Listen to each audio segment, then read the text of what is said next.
माता की, भारत माता की। लोकतंत्र हत्यारों से, लोकतंत्र हत्यारों से, लोकतंत्र हत्यारों से। जब जब बंद कर दो भैया, देश को संतों की जरूरत पड़ती है तो संत आगे आते हैं। साथियों, हम आपको ये बताना चाहते हैं कि बेंगलोर के एसी होटल में बीजेपी के विधायकों के साथ में जनता ने जो वोट दिए थे, कार्यकर्ताओं ने जो मेहनत की थी, उस मेहनत को किस प्रकार इन्होंने बेच दिया और पैसे लेकर संविधान की हत्या की है। समाज 7वां दिन है।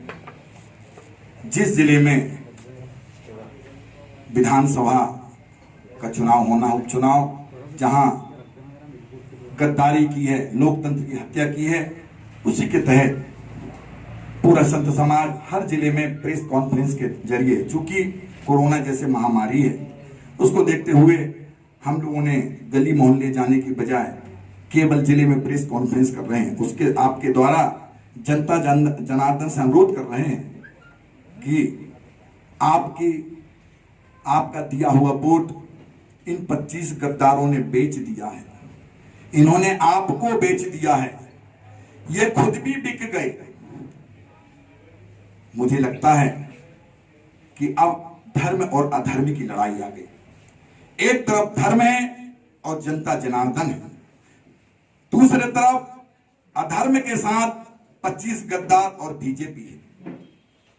यदि बीजेपी को भी समझना था, मध्य प्रदेश में शिवराज को भी समझना था कि यदि ये जनता को, मध्य प्रदेश की जनता को तुम्हारी सरकार यदि बनाना होती तो तुम्हारी विचारधारा पे वोट देते, पर तुम्हारे पे विश्वास नहीं था जनता को। आप खरीद फरोख्त करके सरकार बना रहे हैं, आपको जनता का विश्वास नहीं है।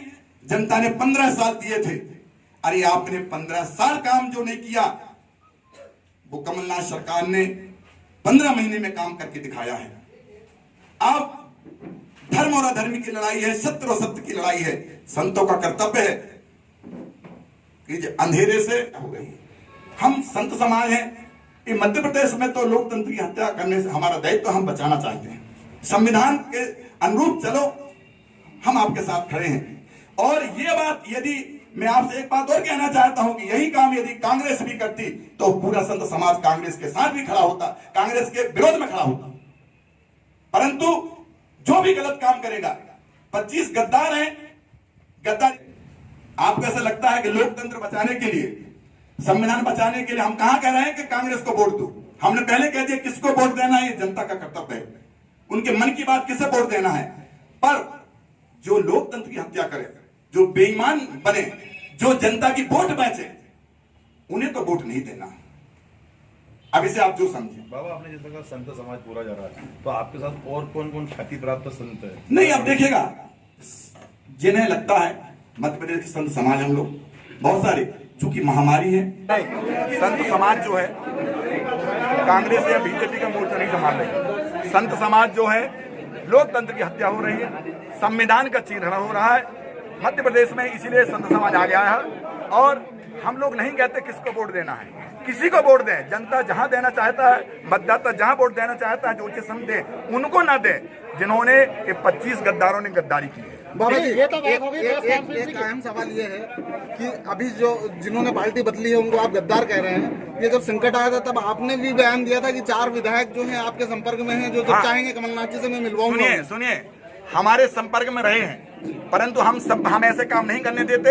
यदि होता तो करके बताते, मगर हमें लगा ये लोकतंत्र की हत्या हो रही है, इसलिए हमने उनको मना किया कि आप पहले 5 साल चलाइए, फिर आइए। भाजपा सरकार में आपने अवैध खनन का एक बार फिर आरोप लगाया कि अवैध खनन बढ़ गया, जबकि कमलनाथ सरकार में कम था। जी, क्या कहना आपका? क्या है? हमारा कहना है कि ये शिवराज सरकार भ्रष्ट थी, इसीलिए भ्रष्ट थी कि एक तो पहले इतना चला, हम लोगों ने घोटाला यात्रा निकालने के लिए परवश हो गए थे।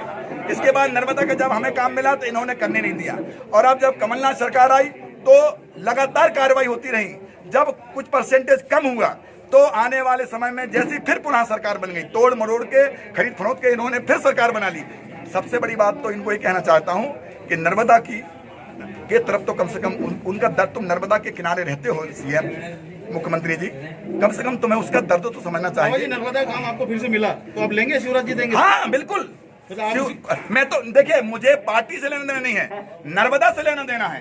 नर्मदा कोई भी सरकार बने, नर्मदा का काम जिसको भी मिलेगा, साधु संतों को, सांस तैयार रहेगी। दूसरी बात, अब मुझे मीडिया के माध्यम से पता चला, हम लोग लगातार यात्रा में हैं, कि माननीय मुख्यमंत्री शिवराज जी को कोरोना हो गया। बड़ा हम लोग को बड़ा दुख लगा। मैं ईश्वर से प्रार्थना करता हूं कि शिवराज जी तुरंत ठीक हो, भगवान जल्दी उनको ठीक करे, और यही हमारी सभी संतों का आशीर्वाद है कि जल्दी ठीक हो। दिग्विजय सिंह जी को लेकर एक घोषणा की थी आपने कि वो चुनाव हार जाएंगे तो मैं करूंगा। नहीं, ऐसा नहीं कहा आपको।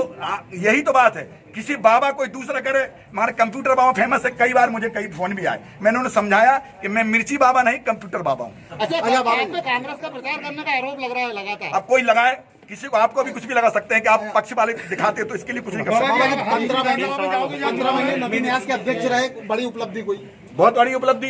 एक तो करीब 35 तो पोखरियां चली, हमने रात दिन दौड़ते रहे, तो आज तक मशीनों का कारोबार कम हो गया, और हम लोगों ने आगे तैयारी भी की थी, पर सरकार चली गई, इसलिए नहीं।